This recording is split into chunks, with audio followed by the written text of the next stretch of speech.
All right, today, Fender Blues Junior. This amplifier is coming from a working musician, the great Jimmy Rea. Multiple awesome projects. Probably most notable is his work with the Hillbenders, who recently got to open up for the Who. So it's pretty cool. Going to be a fun one. I really hope we can get this going. All right, we're just going to fire it up and see. He said that it was just like completely dead. So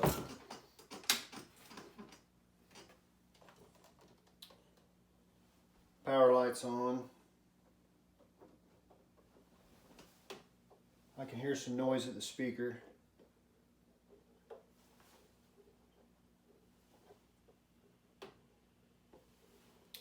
Volume knobs changing, nothing. None of the knobs are changing anything.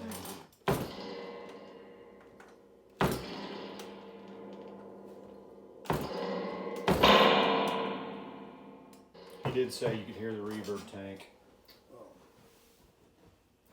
Let's see if we got any input.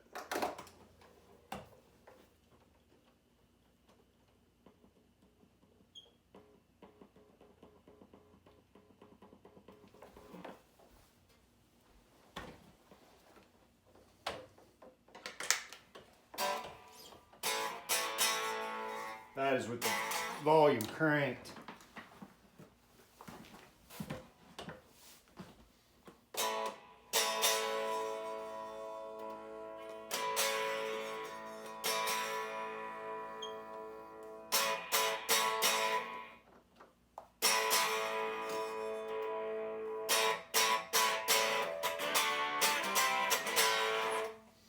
Gonna have to dig into it.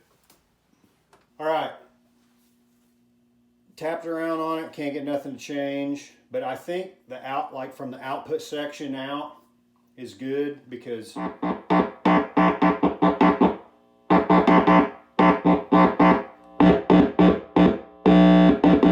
mean, that's loud.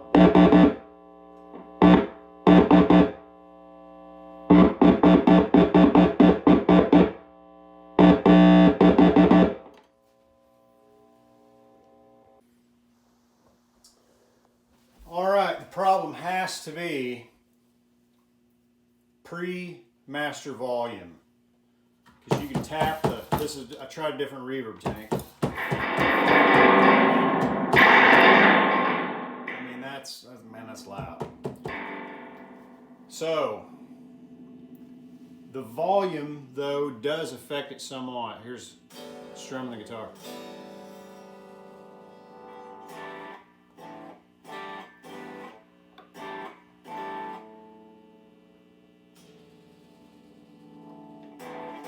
We just got a big time signal loss somewhere from the input to the master volume.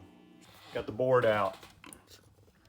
A little bit tricky getting it out, clearing the ends of the potentiometers, but we got it. Okay, here is part of the schematic. Part of it over here is cut off the main input. But you remember how we were touching the contacts on the reverb tank? Well, there's the reverb pan, and you can see how where it comes up and connects up here. So I think the problem has to be from that point back towards the input. So you can see here, you got the treble, middle and bass knobs, and you got the main volume over here too. So let's take a look at that. All right, just looking at the solder connections. This is the volume pot, and you can see how the solder connection is cracked around the edges there. That's not good. All right, so I'm going to go on a little rant here about circuit boards like this. This came out of a little crate amplifier, and you can see how this thing flexes, and if your amp is shaking and vibrating, it's going to cause some problems. And these little potentiometers here have no nut going to hold it down and protect it to keep it from moving back and forth when you turn the knob. And even these here, you can see how they'll flex on the board, especially if you don't have a nut here against the edge of the chassis protecting that. That thing's just going to wiggle back and forth, and it's going to break these solder joints, and you're going to end up with a problem like this. This is a 2003 model, and like I said, this guy uses this thing, I'm sure, like all the time. But it's going to cause you problems. This is a potentiometer that you'd get in like a hand-wired amp or an old classic Fender. You got a nut that's going to secure it to the chassis, and all your connections are made right here. And that thing is not going to move. You got a lot more solder in it.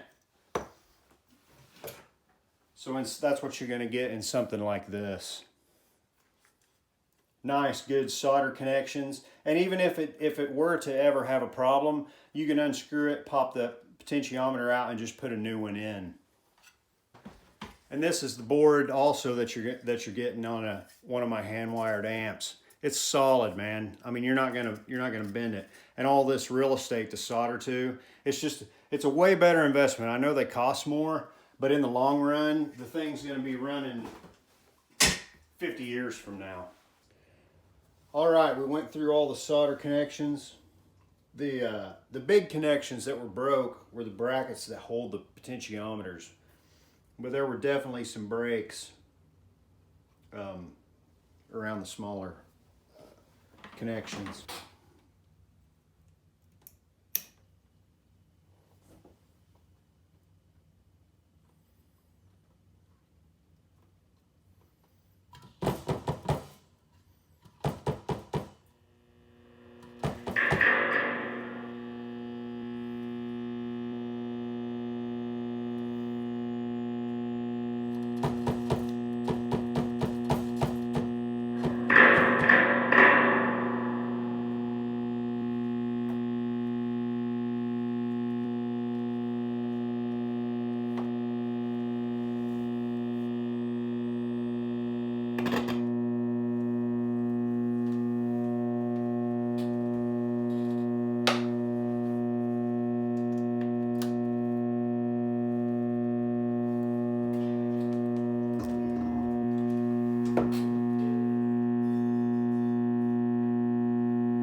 Okay, we got the same deal going on. That didn't help it. That loud buzz was because the speaker jack was not grounded correctly, but it's the same deal, just extremely low output.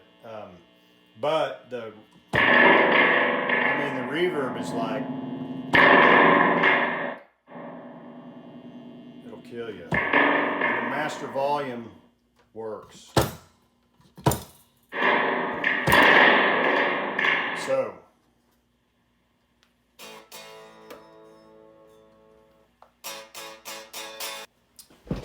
have to keep going. All right, back into this amp. The tube sockets, all of them were just extremely loose.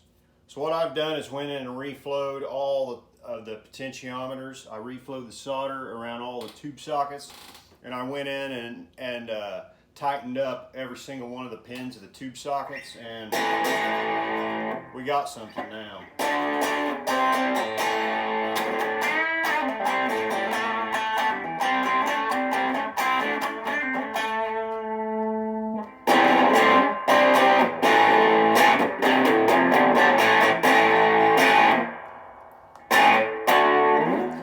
I don't think it has the volume it should. Alright, I put in some new preamp tubes, and I jumped in some new filter capacitors.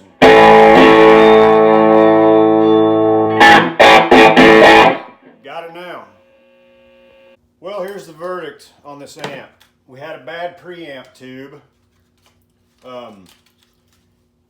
We had extremely loose pin sockets. It was kind of making it even hard to tell which one it was. Went in and reflowed all the solder joints. I clipped in some new capacitors in here. Played it, sounded good. I unhooked them, and man, the thing sounds awesome. So I think just leave them in there.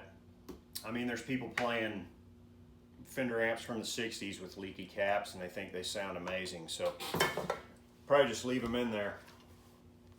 So I call this a repair.